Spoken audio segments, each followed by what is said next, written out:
Chers amis, bonjour. Vous êtes sur Paix et Guerre pour une 57e mondoscopie, si j'ai bien le fil. Nous sommes le 5 février 2025. Aujourd'hui, je vais vous parler de 3 points essentiellement. Le premier, je vais revenir sur l'accord du 17 janvier russo-iranien pour vous expliquer un peu dans quel contexte en fait cet accord intervient et son importance. Deuxièmement, je vais revenir sur le multi-alignement de l'Arabie Saoudite délicat entre les BRICS et l'Ouest, et surtout depuis le retour de Trump. Et troisième point, je veux revenir sur l'intérêt du président américain pour les terres rares ukrainiennes et le fait que cet intérêt pourrait certes probablement servir à la paix, mais se retourner en fait contre Volodymyr Zelensky. Bon, écoutez, quand on suit, alors il y aurait beaucoup d'autres sujets à aborder, mais enfin j'ai choisi ces trois-là. Quand on suit en tout cas ce qui se passe sur ces divers dossiers, on reste quand même assez circonspect et assez prudent sur les intentions du nouveau président américain. Certes, ça n'est pas un va-t-en-guerre, et ça c'est vrai, c'est pas dans sa personnalité, ça n'est pas ce qu'il souhaite.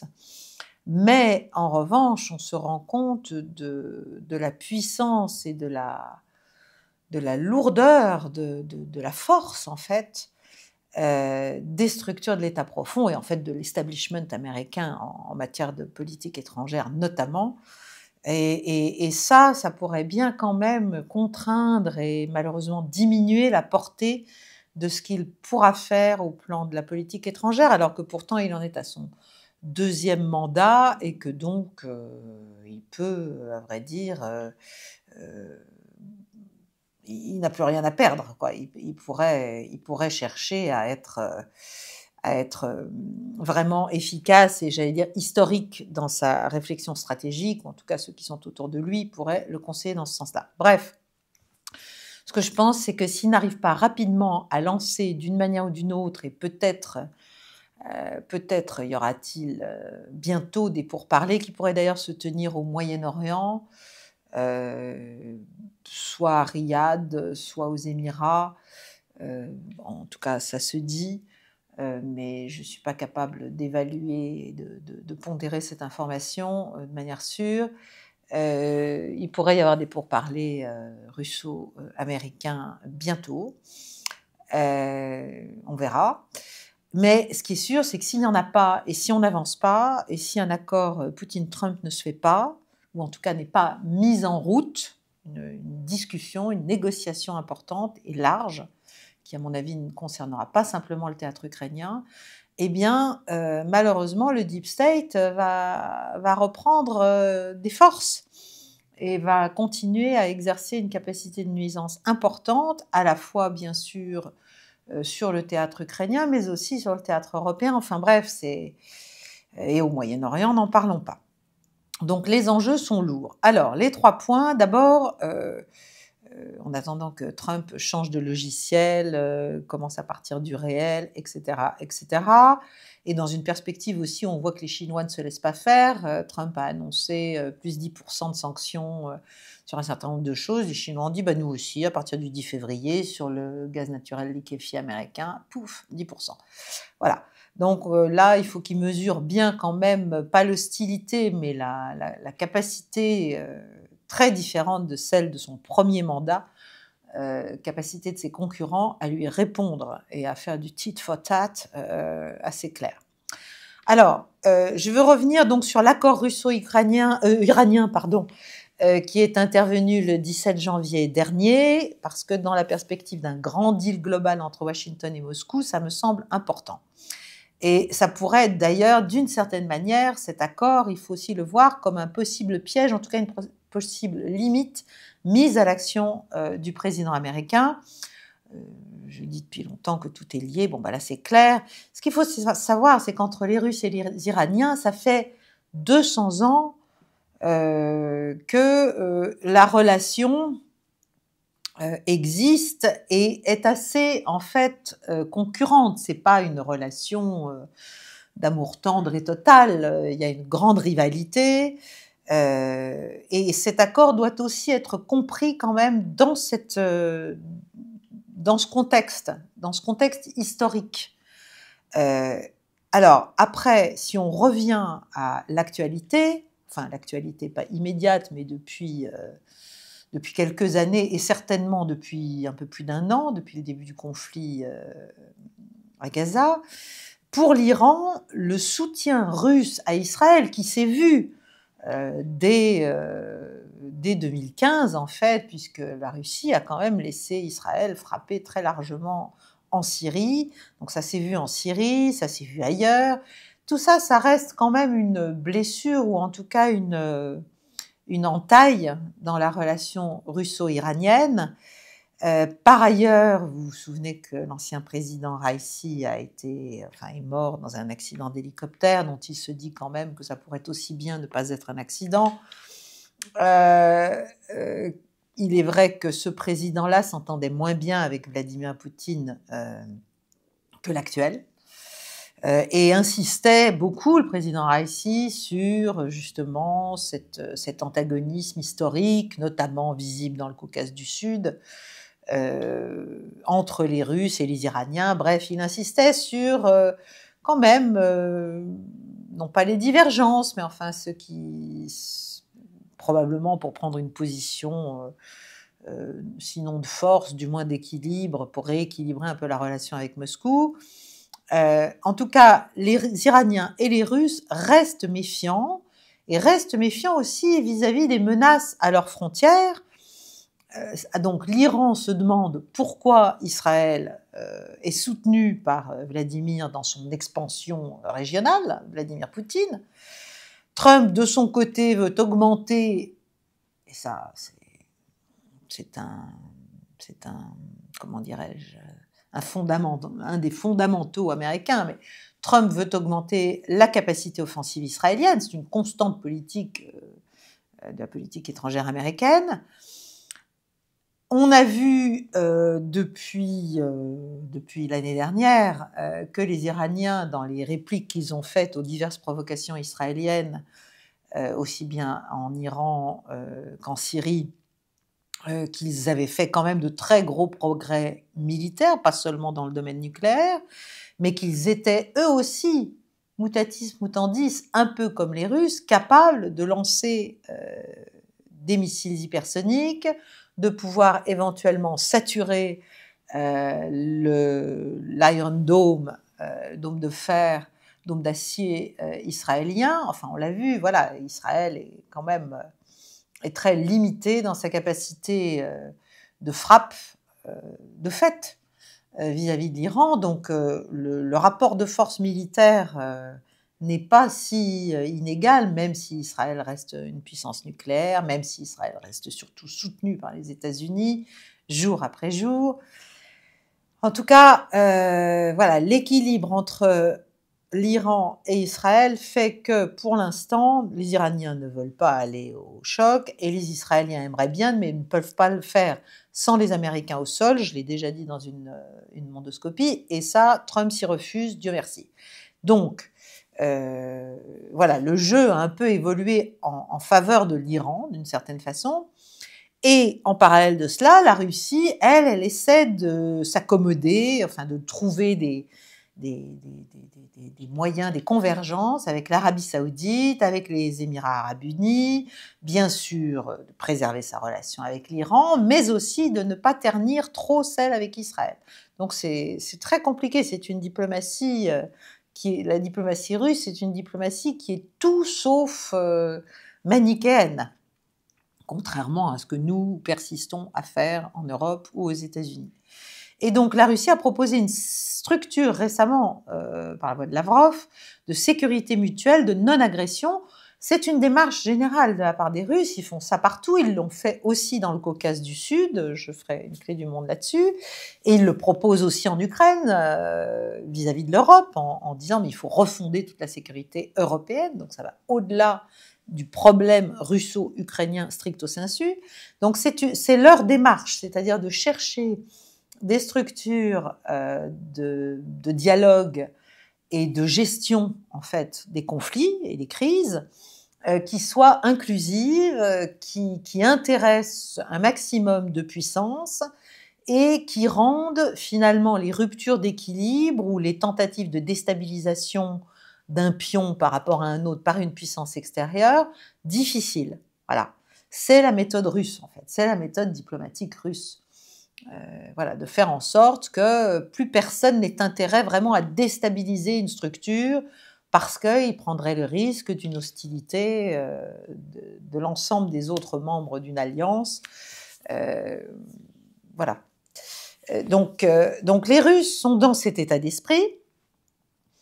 Et d'ailleurs, ils incluent là-dedans la question de la non-prolifération nucléaire. Or, on sait que donc, Israël est une puissance nucléaire, que c'est elle qui menace toute la région quand même, avec le soutien des États-Unis, mais avec cette idée il y a un déséquilibre stratégique de fait au Moyen-Orient. Nous, en Occident, on appelle ça l'équilibre stratégique. Moi, j'ai fait mes études, on m'a parlé de l'équilibre stratégique. C'est pas un équilibre, c'est un déséquilibre. C'est-à-dire, il y a une puissance nucléaire, une seule. Donc, il y a un clair déséquilibre avec les autres.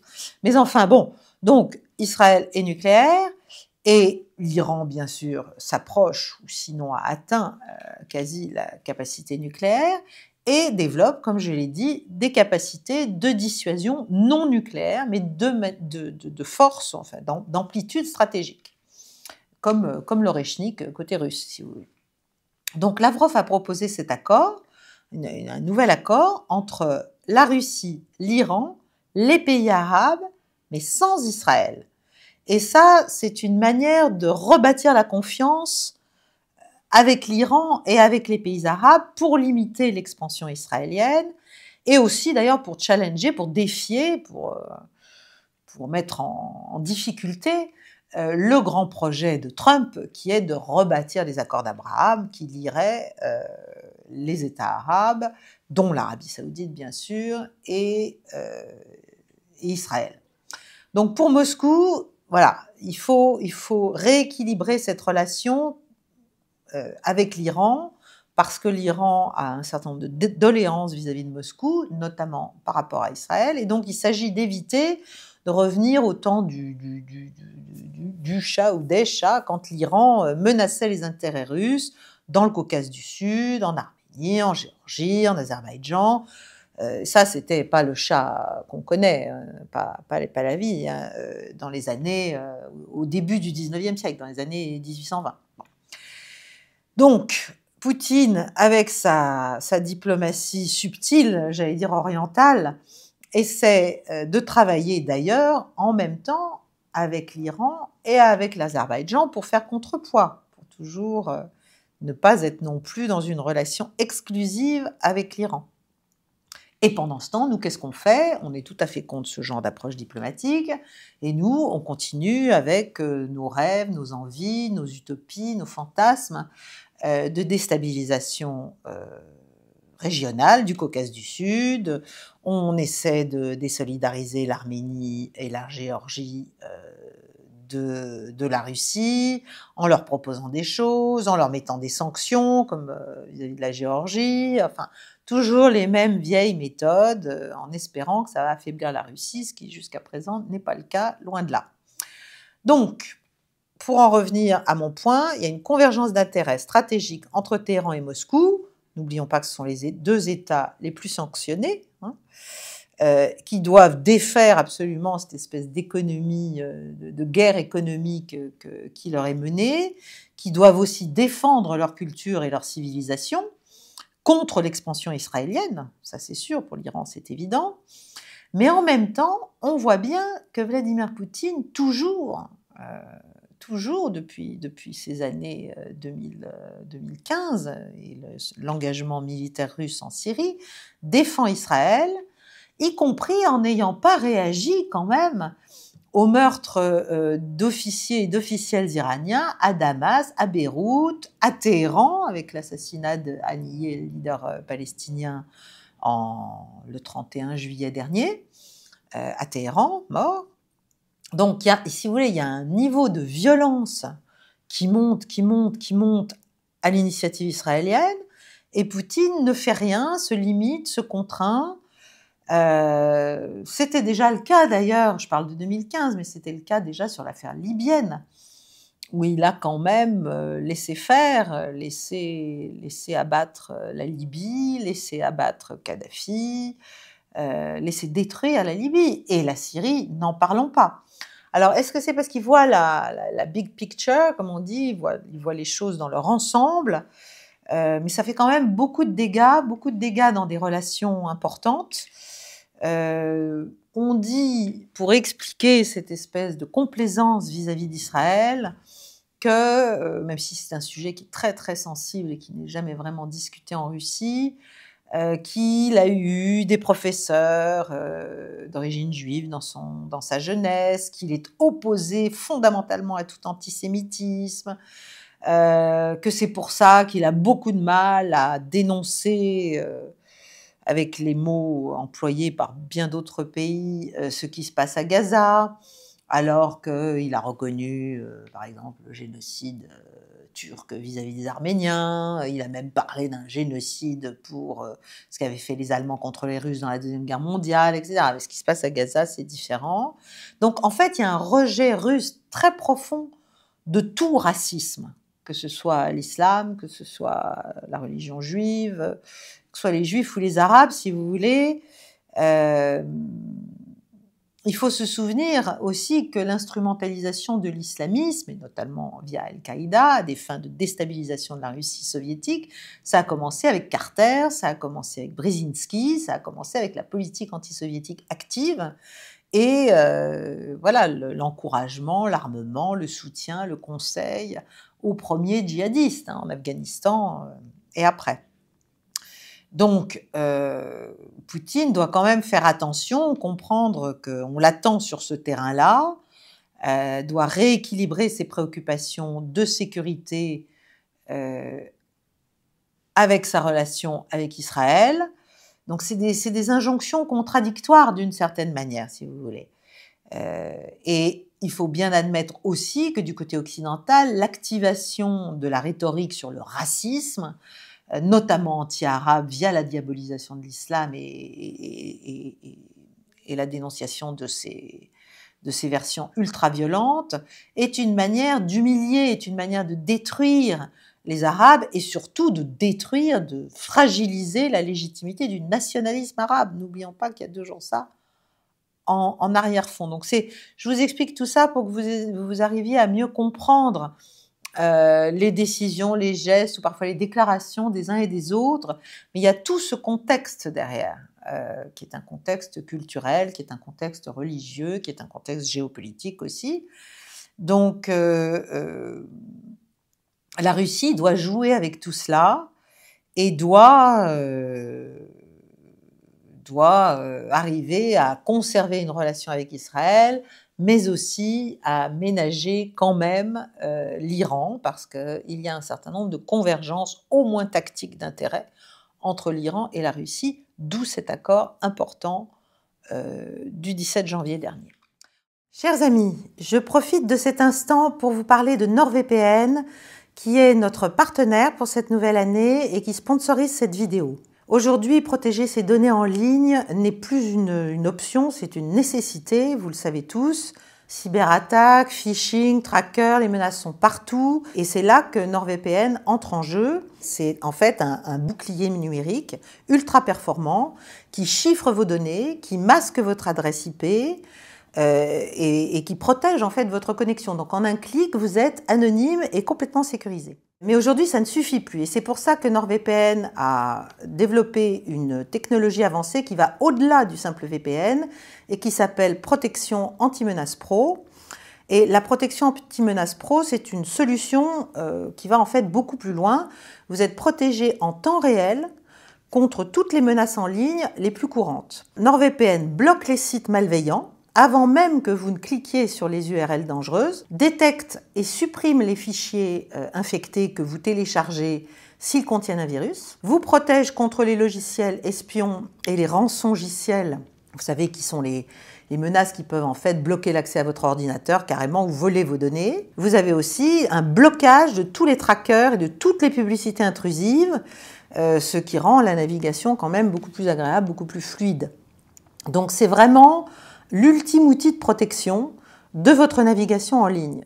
On a tendance à se dire que tout ça, c'est pour les autres, les cyberattaques, les vols de données, ça n'arrive qu'aux autres. Mais quand ça vous arrive, c'est quand même assez désagréable et compliqué de s'en sortir. Et donc, avec NordVPN et avec la protection anti-menace pro, vous avez une solution toute simple, efficace, sans se compliquer la vie, pour naviguer complètement sereinement. Avec mon lien en description, en plus, vous avez 4 mois gratuits sur NordVPN. Et donc, je vous invite à découvrir ce service par mon lien qui est en description. Sachez qu'en faisant cela, évidemment, en plus, vous soutenez Paix et Guerre. Et de cela, je vous remercie beaucoup, d'ores et déjà. Mon deuxième point, c'est donc le jeu subtil que joue l'Arabie Saoudite et Mohammed Ben Salman entre l'Ouest et les BRICS. Jusqu'à présent, vous savez que l'Arabie Saoudite n'a pas officiellement ratifié son entrée dans les BRICS et manifestement, elle joue sur tous les tableaux et elle essaie de, comment dirais-je, de repousser le moment où elle va devoir choisir. Et ce qui est intéressant, c'est que donc elle recherche un espèce de multi-alignement elle-même, parce qu'elle a compris que c'était dans son intérêt immédiat et sans doute à moyen terme, au moins. Et donc, il faut s'intéresser quand même aux raisons pour lesquelles cela se passe. Alors, le ministre saoudien de l'économie et de la planification, Faisal Al-Ibrahim, a dit lors du dernier Forum économique mondial, à Davos, que l'Arabie Saoudite, certes, avait été invitée à rejoindre les BRICS, comme d'ailleurs plein d'autres plateformes multilatérales dans le passé, mais qu'ils étaient en train d'étudier en fait tous les aspects de cette participation éventuelle de l'Arabie Saoudite et que c'était en cours, quoi, rien n'était fait. Or, manifestement, c'est pas pour rien que tout est en cours et qu'ils ne se hâtent pas, ou ils se hâtent très lentement. Donc, ils ont annoncé qu'ils n'avaient pas encore accepté ça. Ils avaient commencé à le dire en janvier 24. Pourquoi ? Parce qu'ils devaient prendre en compte la perception de la part de pays occidentaux, évidemment, les Américains en premier lieu, des pressions israéliennes et américaines, et aussi du fait que l'Iran était quand même engagé, l'Iran qui fait partie des BRICS, était quand même engagé dans la crise de la mer Rouge, c'est-à-dire bien sûr avec le Yémen, et sans parler de ce qui s'est passé depuis après avec Gaza. Donc l'Arabie Saoudite en fait, ne voulait pas être brandée, quoi, ne voulait pas être identifiée avec son nom, sa réputation dans toute la rhétorique occidentale du moment qui essayait de montrer les BRICS sous le pire jour et sous le jour surtout d'une alliance anti-occidentale. Or, l'Arabie Saoudite est quand même un allié solide du camp occidental, mais elle cherche à jouer, vous savez, c'est ce que j'appelle ne pas mettre tous ses œufs dans le même panier. Elle a compris que la multipolarité était là, et elle en joue, et elle en jouit, et elle veut évidemment en tirer tous les bénéfices. Donc elle cherche à se multi-aligner, comme on dit, et à jouer avec certes l'Ouest, mais aussi la majorité mondiale, comme la Russie l'appelle maintenant, c'est-à-dire en gros le reste du monde. Donc c'est une sorte de recalibrage stratégique de grande ampleur de la part du royaume saoudien, et bien sûr de MBS, hein, c'est lui, c'est sa personnalité, qu'apprécie beaucoup Vladimir Poutine. Il l'avait dit d'ailleurs à la fin de 2022, ils ont des relations chaleureuses, ils se comprennent, et Poutine comprend bien la vision qu'a MBS, non seulement de son pays, mais de la région, de son projet à horizon 2030. Et donc, MBS, voilà, essaie de jouer sur tous les tableaux, de préserver cette amitié précieuse, mais en même temps de ne pas, comment dirais-je, décevoir ou agacer, ou rendre furieux même, son allié américain. La deuxième raison, eh bien, c'est l'implication effectivement de l'Iran, euh, qui est quand même son ennemi historique, même s'il y a un rapprochement en cours qui est clair, qui est net. Mais enfin, il y a eu la guerre du Yémen, à l'initiative saoudienne, à partir de 2015, et qui a été perdue par l'Arabie saoudite, qui est clairement perdue par l'Arabie saoudite. Mais bon, évidemment, entrer dans l'alliance des BRICS, où il y a l'Iran, qui est quand même le support, le soutien premier des Houthis, qui sont les ennemis donc des Saoudiens, c'est assez délicat. Et puis en plus, bien sûr, l'Iran soutient quand même le Hamas. Et il faut se souvenir qu'à partir du 7 octobre, ou à cause du 7 octobre, de l'attaque du Hamas du 7 octobre, le projet qui intéressait beaucoup l'Arabie saoudite de IMEC, de India Middle East Europe Economic Corridor, qui devait faire de l'Arabie saoudite un nœud clé dans le commerce entre l'Europe et l'Asie, a été mise en panne, en fait, par ce qui s'est passé, par la guerre de représailles qu'a lancée Israël sur Gaza, le Liban, etc., etc. Donc, et en plus, il y a eu quand même, de la part de tous les investisseurs dans ce projet IMEC, les investisseurs notamment américains et israéliens, beaucoup de pression sur l'Arabie saoudite pour qu'elle ne rejoigne pas les BRICS, alors que l'Iran est quand même en arrière de tout ce qu'on appelle, en arrière et au centre, de tout ce qu'on appelle l'axe de la résistance. Hein. Voilà, et alors que toutes ces guerres sont ouvertes, sont en cours. Donc, Mohamed Ben Salman, ben, il veut que le projet IMEC reprenne le plus vite possible, parce que ça fait partie de son plan stratégique, ça fait partie de ce qu'on appelle Vision 2030 plan, hein, Vision, voilà. Et d'ailleurs, ce plan est en train d'être délayé, d'être remis, d'être différé quelque peu du fait de tout ce qui se passe, et de toutes les guerres, de toute la déstabilisation actuelle de la zone. Donc c'est un plan qui avait été annoncé en 2016 pour 2030, et là, ça glisse. Hein, voilà. Mais c'est quand même, pour MBS, c'est fondamental, ça doit révolutionner l'équilibre socio-économique de son pays. Donc, et pour ça, il a évidemment besoin de l'implication américaine, de la coopération israélienne. Alors certes, il a mis en balance, notamment pour une signature d'accord d'Abraham 2.0, la reconnaissance de l'État hébreu du côté saoudien, contre un projet pour un État palestinien, parce qu'il a aussi des problèmes de politique interne, de stabilité politique interne, et il ne peut pas faire n'importe quoi, il est obligé de tenir compte, j'allais dire, de la rue arabe, qui voit bien ce qui se passe à Gaza et ce que fait Israël à Gaza. Donc il ne suffit pas de s'entendre comme ça en haut, il faut aussi...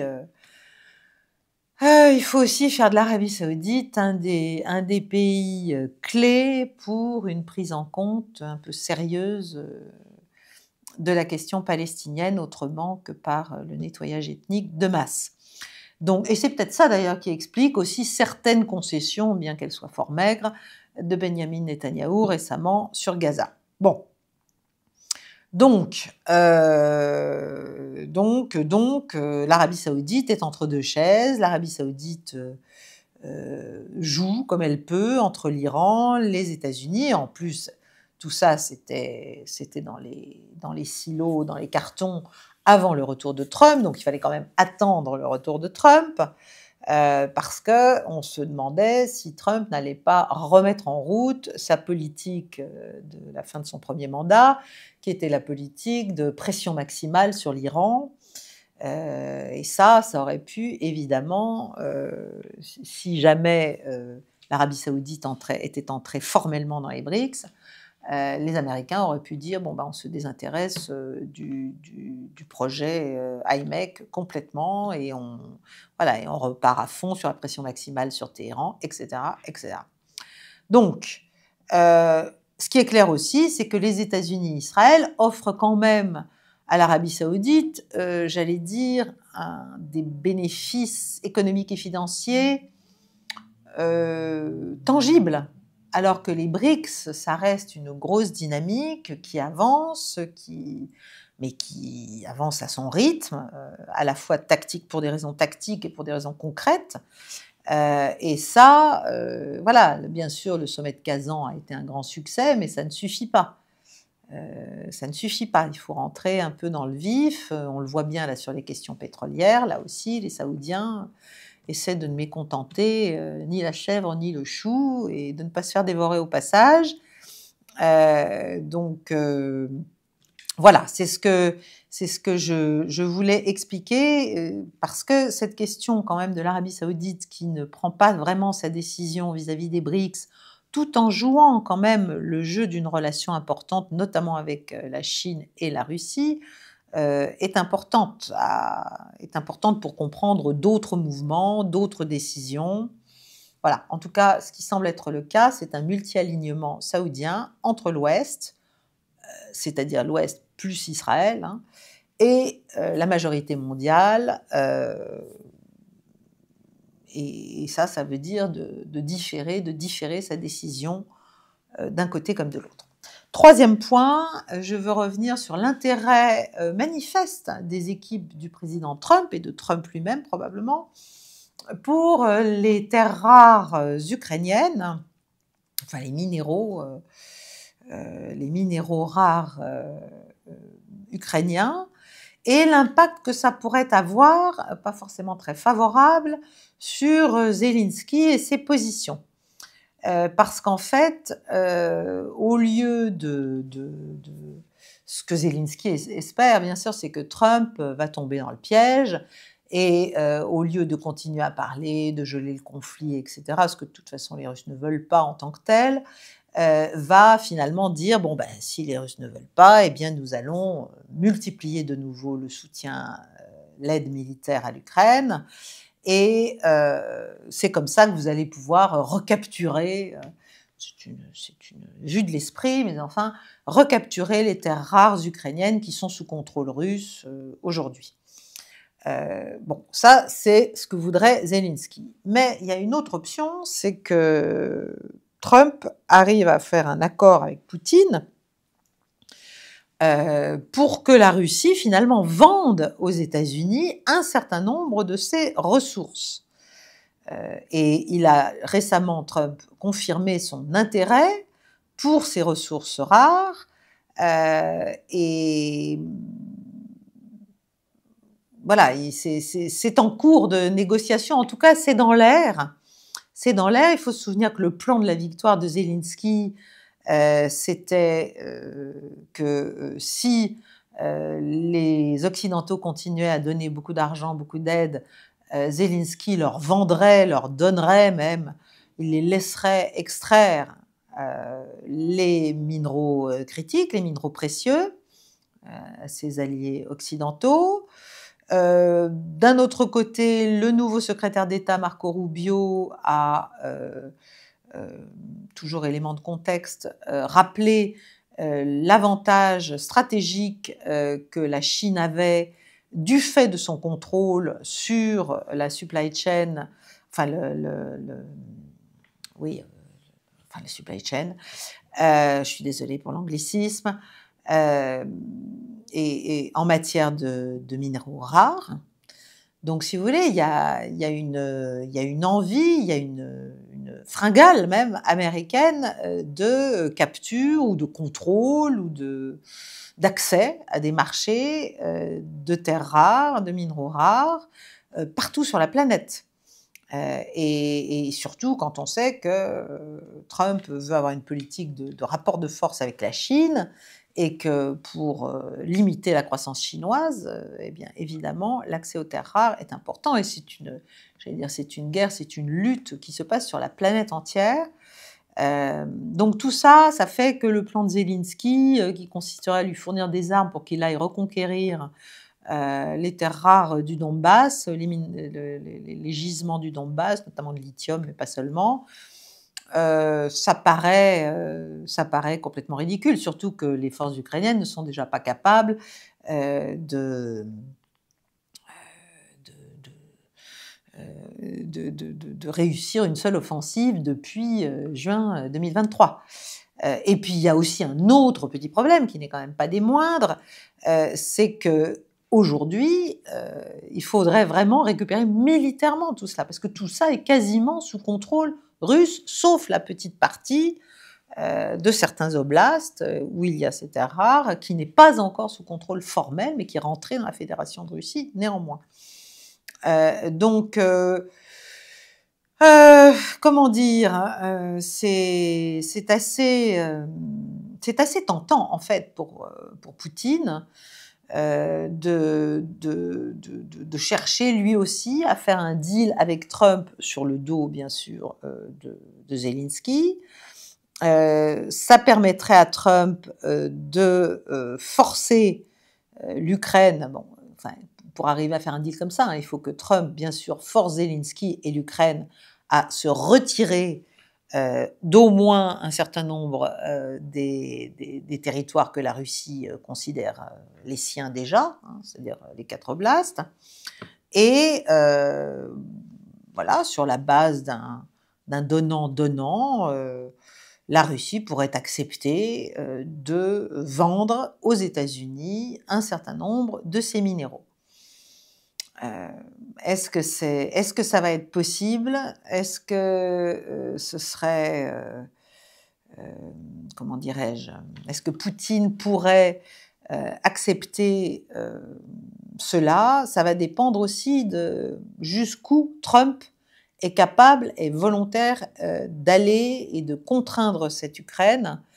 Et puis,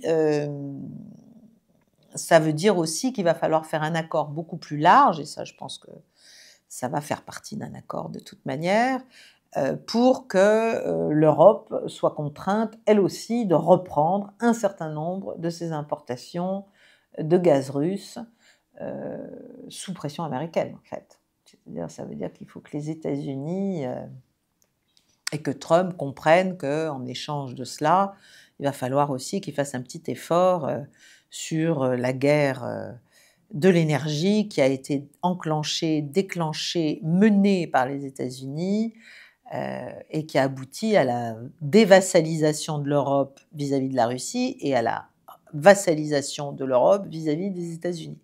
Donc là, il y a tout un entourage très important